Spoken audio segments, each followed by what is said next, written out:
Hola, mi nombre es Nelson Salaquet y este es el trabajo final de mi práctica preprofesional realizada en el Criadero Arcángel Gabriel junto con Farmacia La Favorita. Veremos las bases del examen músculo-esquelético de rutina en equinos y realizaremos este examen en Picarón, un caballo pura sangre chilena del criadero que será nuestro modelo. ¿Qué veremos en el video? Recordatorios anatómicos, ya que es importante tener en mente las estructuras óseas y los tejidos blandos que puedan estar comprometidos en el paciente. Afecciones angulares y traumáticas. Describiremos las principales afecciones que podamos observar en el examen clínico, principalmente enfermedades ortopédicas del desarrollo y traumas. Realizaremos también un examen clínico del aparato locomotor en picarón, siguiendo las pautas semiológicas. Y finalmente hablaremos de los bloqueos anestésicos de conducción y la anestesia perineural, muy útil para la localización de la lesión frente a una cojera, por ejemplo. Recordatorios anatómicos.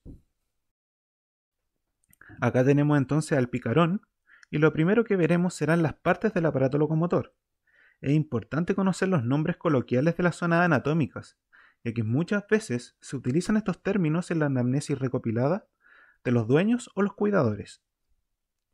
Partiendo de lo más proximal hacia distal, entonces tenemos la paleta, el encuentro en la zona de la articulación escápulo-humeral, el ijar, que es la zona lateral del vientre, la babilla, el antebrazo, la rodilla, la corva y el corvejón en manos y pies. Y desde la región carpal y tarsal tenemos la caña, el nudo, la cuartilla y ya llegando a la zona del pie tenemos la corona, los talones y el casco. Ahora veremos la osteología del miembro torácico. Partimos con la escápula, luego el húmero, el olecranon en el codo, el radio, los carpos, el carpo accesorio que se puede palpar por la zona palmar, el tercer metacarpo y en este caso el cuarto metacarpiano por lateral. Los sesamoideos proximales, en este caso está marcado el lateral, luego las falanges, la distal o primera, la media o segunda, el sesamoideo distal impar o hueso navicular y finalmente la falange distal o tercera. En el miembro pelviano es muy similar. Partimos con el ilion, el isquion y el pubis. Luego tenemos el fémur, la rótula, la tibia, los tarsos, el calcáneo por plantar, que puede ser palpado fácilmente también, el tercer metatarso, el cuarto metatarso por lateral, y lo que sigue es igual, los sesamoideos proximales, la primera falange, la segunda falange, el navicular y finalmente la tercera falange. Ahora veremos los carpos y los tarsos. En esta región tenemos un gran número de huesos y aquí identificaremos a cada uno. Partiendo por el carpo izquierdo, en este caso, por vista lateral tenemos el radio, el carpo intermedio, el carpo ulnar por lateral, el carpo accesorio por palmar, el tercer carpal, el cuarto carpal, el tercer metacarpo y por lateral el cuarto metacarpo. Ahora en la vista dorsal tenemos nuevamente el radio y podemos apreciar el carpo radial. También tenemos el carpo intermedio, el carpo ulnar, el primero y segundo carpal fusionados, el tercer carpal, el cuarto carpal, el segundo metacarpo, el tercer metacarpo y el cuarto metacarpo. Y ahora, viendo el tarso izquierdo por la vista lateral, podemos ver el talo o astrágalo, el calcáneo, el tarso central, el cuarto tarsal, el tercer tarsal, el metatarso y por lateral vemos el cuarto metatarso.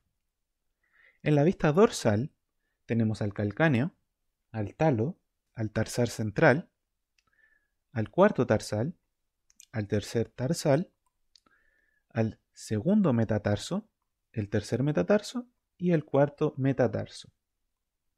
Además de la osteología, es necesario reconocer los tejidos blandos, tendones y ligamentos más importantes de la zona. Partiendo desde la zona de los carpos, tenemos en rosado el ligamento pisometacarpiano, el ligamento colateral lateral, la parte superficial y la parte profunda.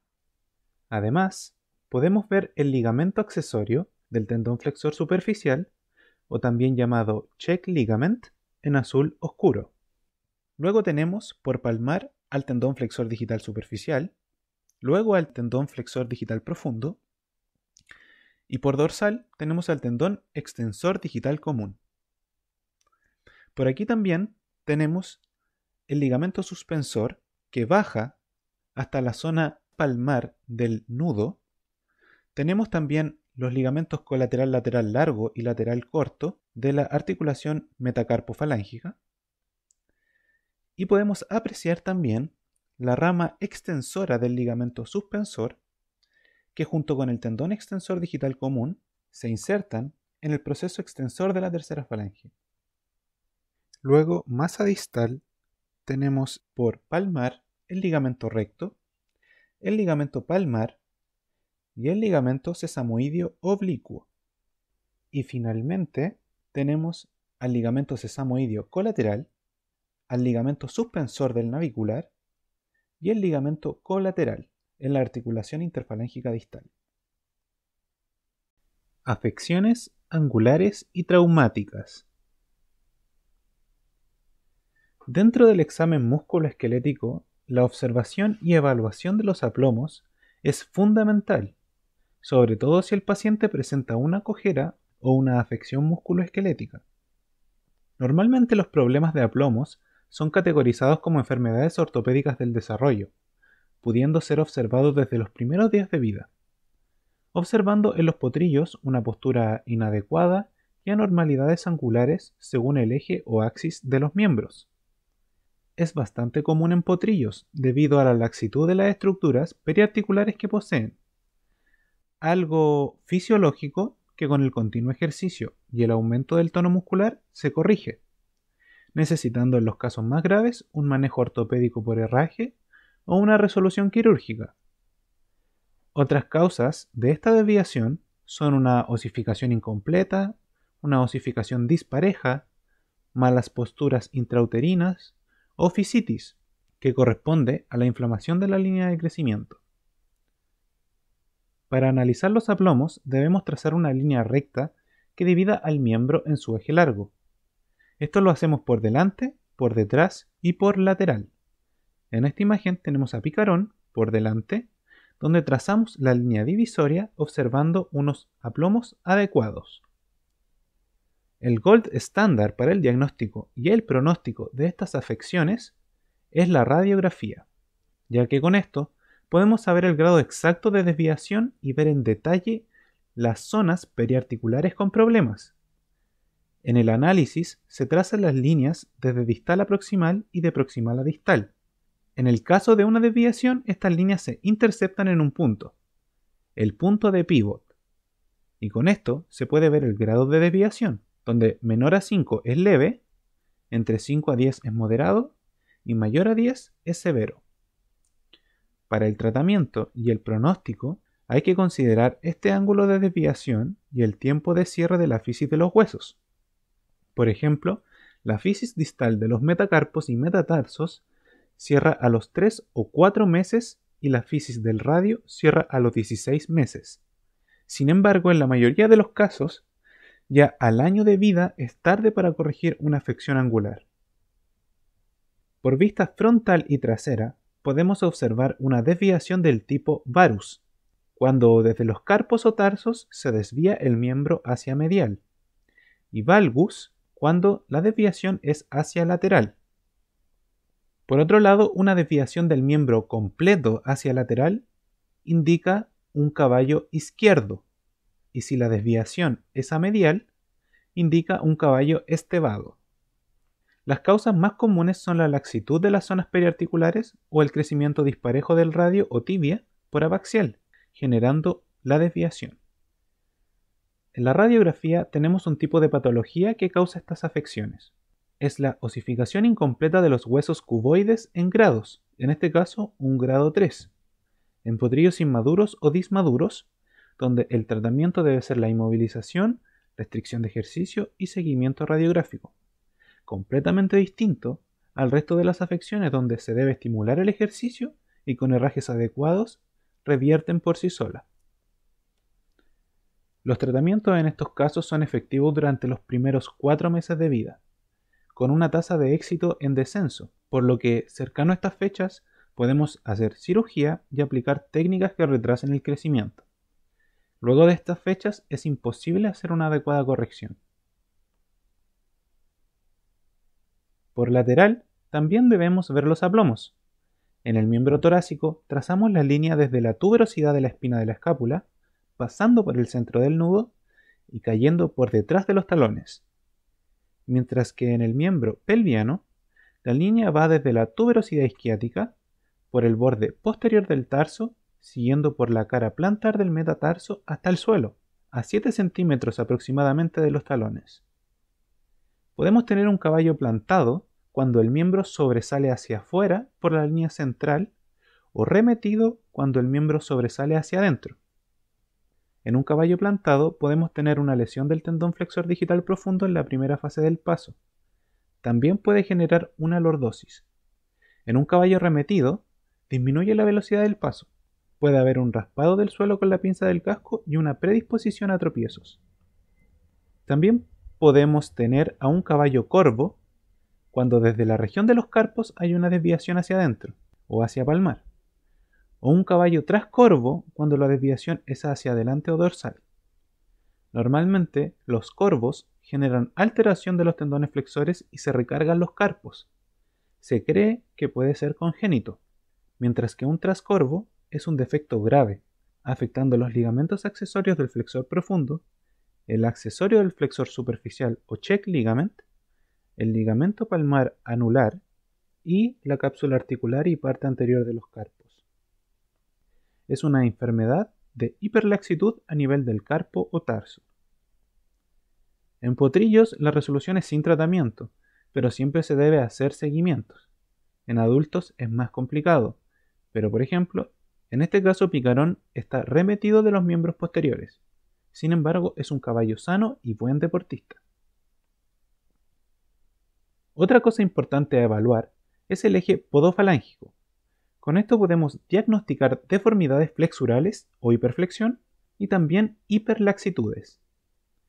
Debemos trazar una línea desde la mitad del nudo dividiendo la cuartilla en dos partes iguales con un ángulo en relación al suelo de 50 grados en manos y 55 grados en patas.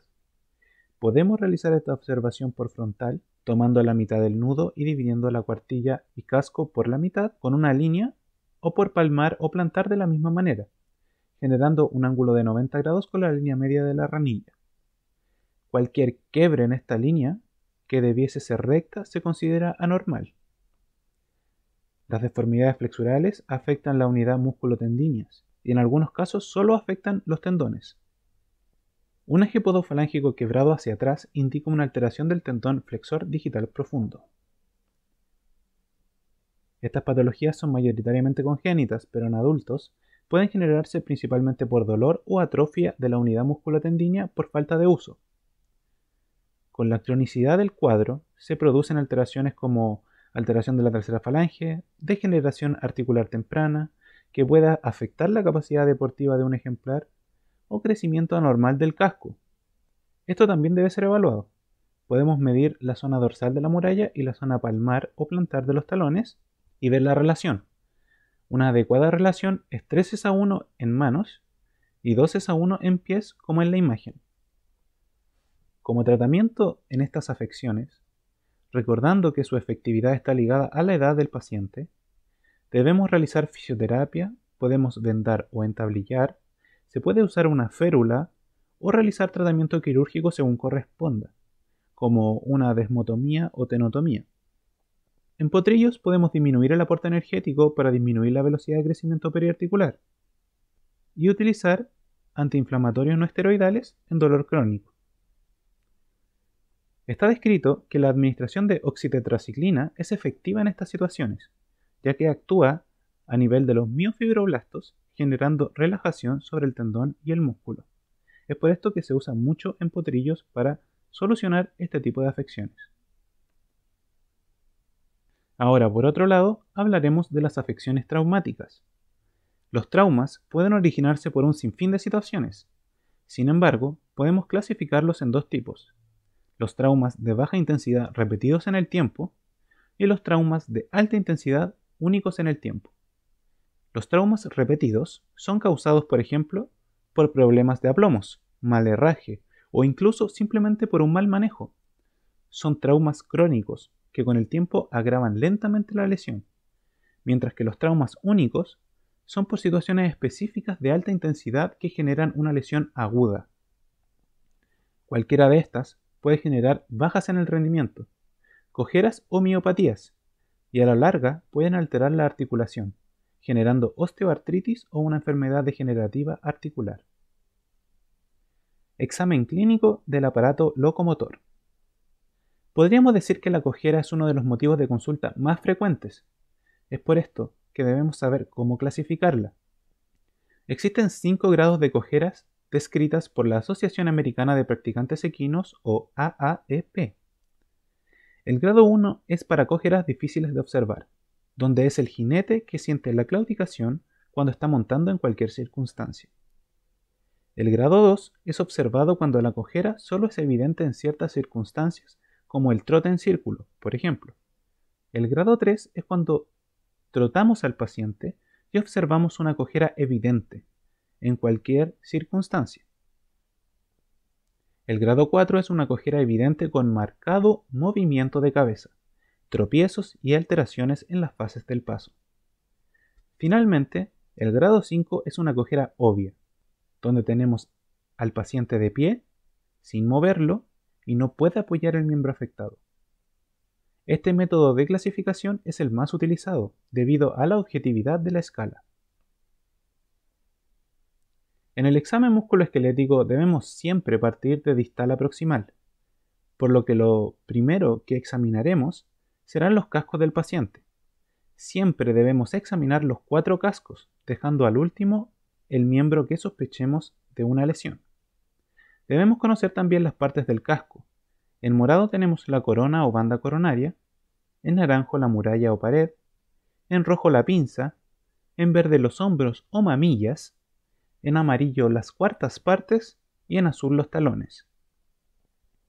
En una vista solar del casco podemos observar la línea alba, el borde basal de la muralla, la suela, los surcos paracuneales, las barras, el surco central de la ranilla y la ranilla propiamente tal.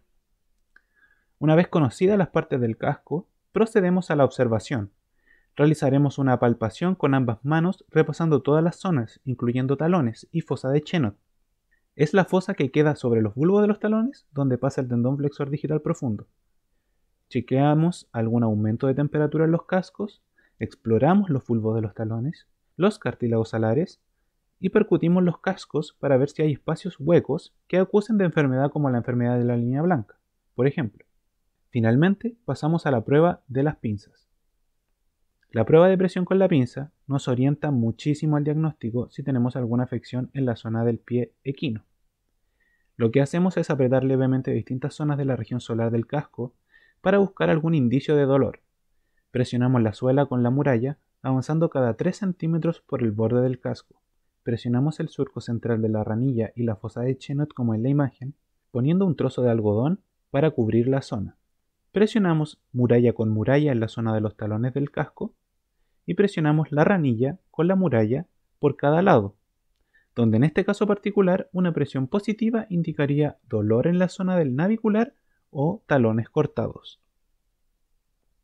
Ahora mostraré las pruebas de flexión forzada más comunes para orientar la zona de la lesión y determinar el sitio causal de la cojera. Este consta en flectar una zona del miembro afectado durante 45 segundos a 1 minuto, para ver si existe algún grado de incomodidad o dolor. Primero realizamos la prueba de flexión del nudo, donde se flectan la articulación interfalángica distal, interfalángica proximal y metacarpofalángica. Acá mostramos cómo la realizamos en miembros anteriores, apoyando una mano en la región carpal y forzando desde la pinza. También otra manera es tomando sobre el nudo por palmar, flectando desde la muralla del casco. Podemos hacer la prueba de flexión de carpos, tomando el miembro por la región dorsal del nudo y levantando de esta forma, manteniendo la flexión. Finalmente, podemos hacer la prueba de flexión de tarsos, también conocida como esparavan, donde llevamos el miembro hacia adelante y hacia arriba, tomando desde la pinza del casco, de esta manera. Además existen otras flexiones menos comunes de realizar, debido a que son zonas con menor riesgo de lesión, como la flexión del codo o flexión de la babilla. Luego de esto, podemos hacer las pruebas de flexión dinámica, donde luego de cada flexión realizaremos un trote para ver si se acentúa la cojera o no. Esto lo realizaremos cuando las pruebas de flexión por sí solas no nos entregan información relevante. Debemos trotar al caballo en una línea recta y hacer trotes en círculos. Bloqueos anestésicos de conducción y anestesia perineural. Previo a comentar respecto a los bloqueos anestésicos más comunes en el diagnóstico, es necesario conocer la inervación del miembro anterior y posterior. Acá tenemos al picarón y tenemos los nervios mayores del miembro anterior.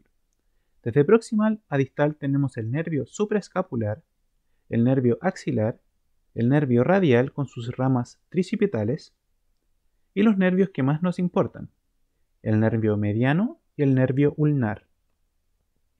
El nervio mediano viene por medial y se transforma en nervio palmar y finalmente en nervio digital palmar. En la zona de la epífisis distal del radio da una rama al nervio ulnar y en la zona media de la gaña da una rama que es la rama comunicante.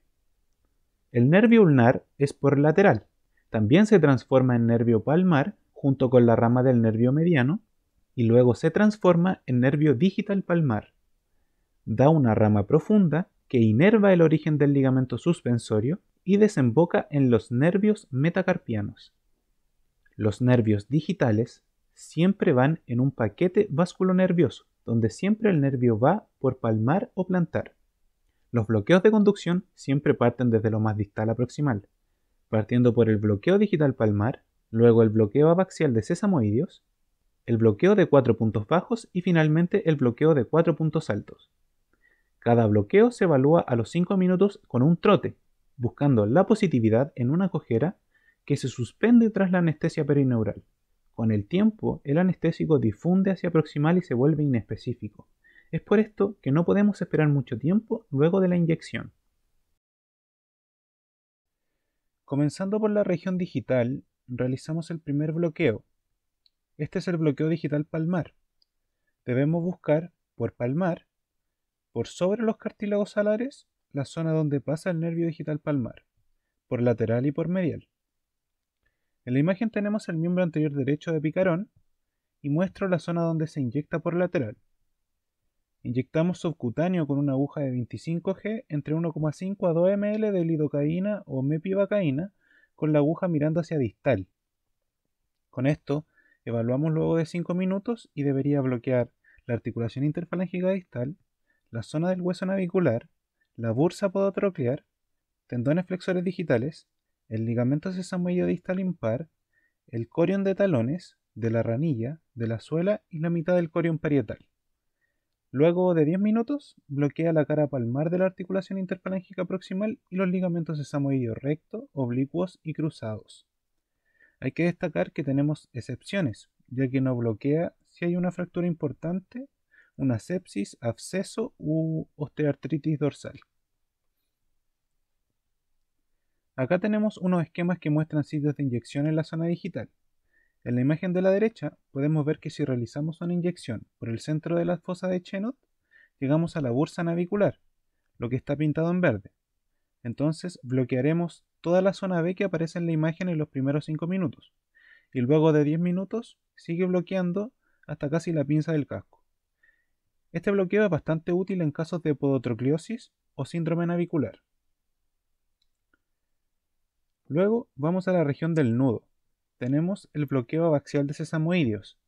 Este lo podemos realizar con el miembro apoyado o en flexión. Algunos prefieren en flexión debido a que se tiene más control.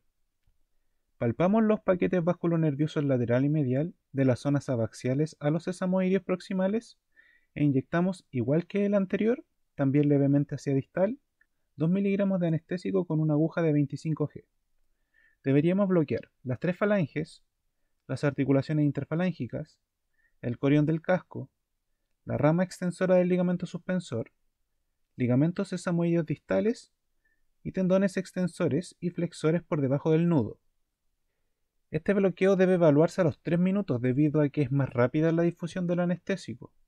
Importante destacar también que si sospechamos de una fractura a nivel del nudo, este bloqueo está contraindicado.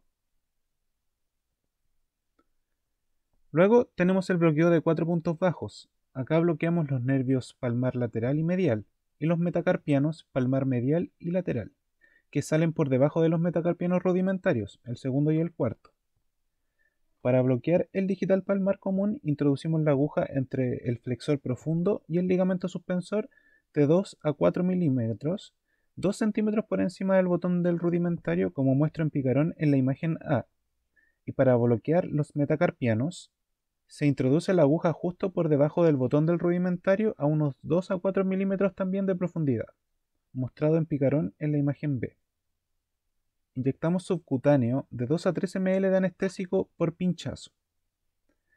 Acá bloqueamos tendones flexores por debajo del botón terminal de los rudimentarios, los ligamentos colaterales de la articulación metacarpofalángica, las ramas del suspensor, los sesamoideos, el ligamento anular y ligamentos sesamoideos.